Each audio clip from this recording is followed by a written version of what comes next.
Hey, what's up, guys? It's Hila here from Saturday Night Stitch, and today's post we're going to be doing a browse through of April 2020, which, heads up, it was a little bit of a disappointment for me, and that was just simply because it's my birthday month, so it's the first time I've had an April issue that wasn't all that for me. So we are just going to start off with the cover itself.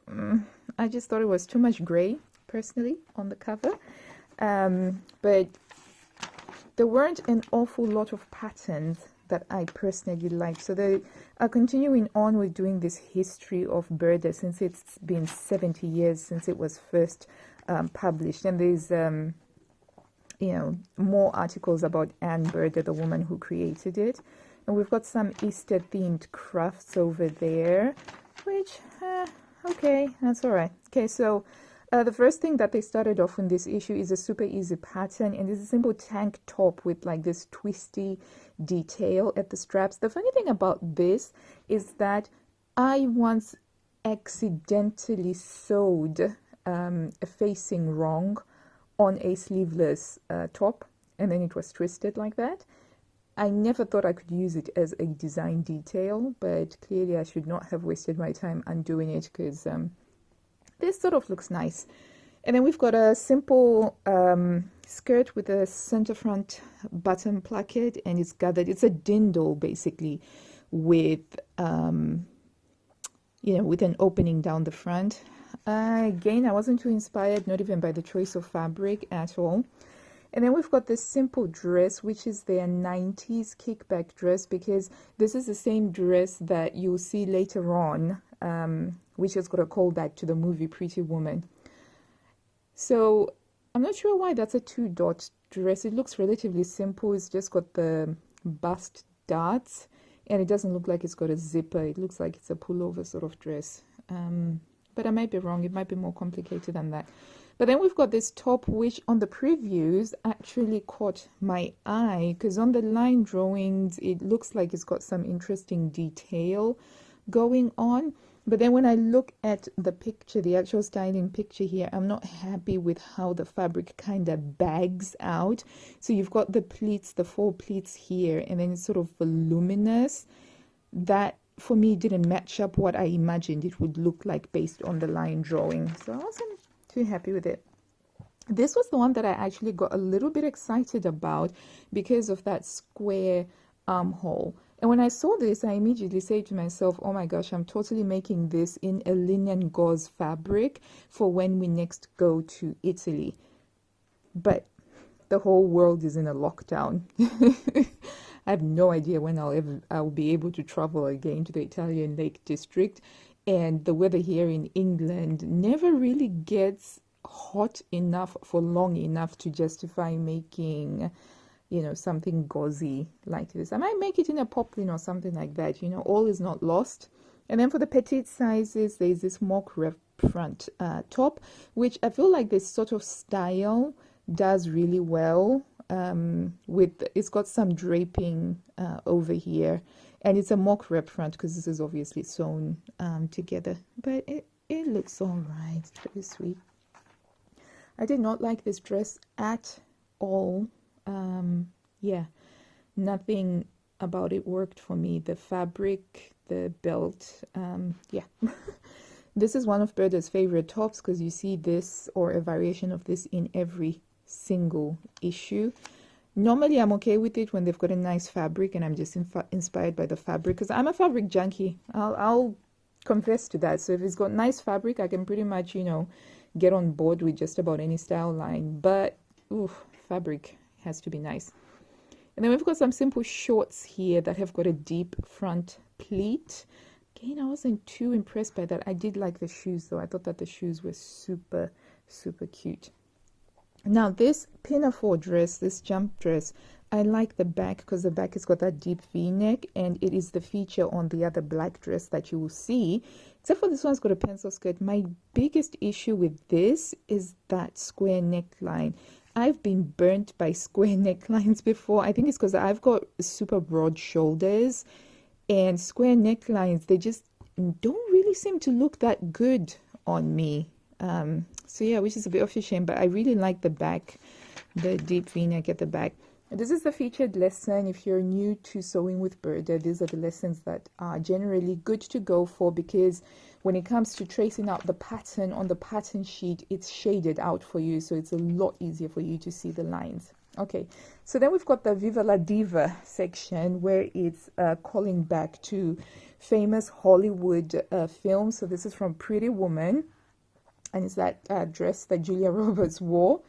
Yeah, it's a very simple dress. There's nothing more to say about that. I can't say I would ever go for a brown and white polka dot dress myself personally, but to each their own. And then we've got a lovely 50s style silhouette with the pencil skirt and this top.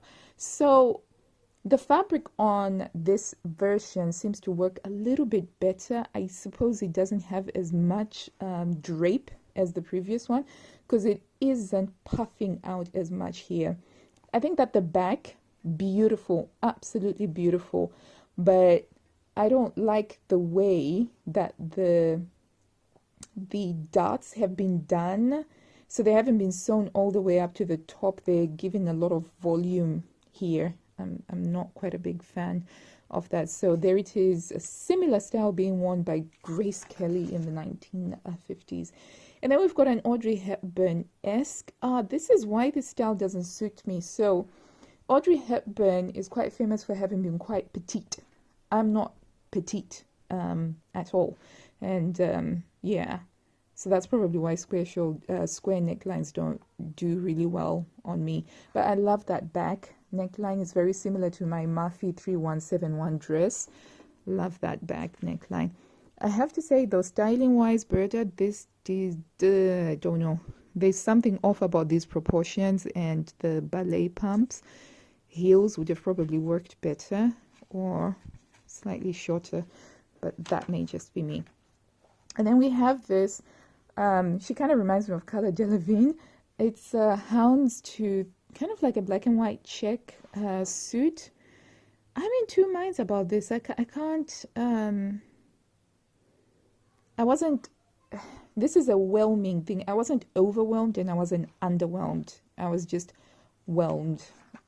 And then we have a dress, an evening dress, 50s style with a higher neckline over there. And it's been made in silk crepe fabric. Again, whelmed, not too much. I like the structure of this. I think in terms of sewing this, it would be interesting to work with a fabulous technical fabric.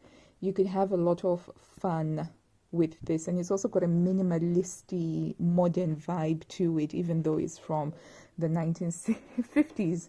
From the 1950s. Though I'm not sure why they ever thought that this was a great silhouette that goes like foom, foom, especially in the 1950s, which I tend to associate with the cinched in waist look.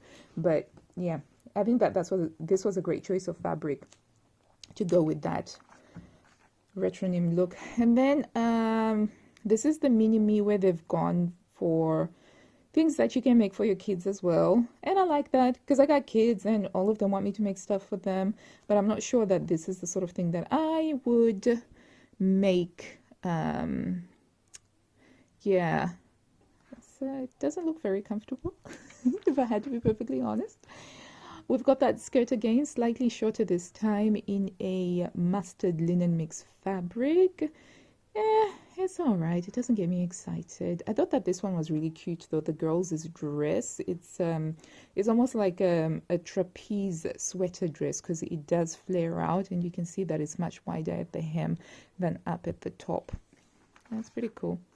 My girls, I showed this to my girls and I said, would you like me to make it for you? And they didn't like it. They were not interested in it. So I was like, oh, okay, fair enough.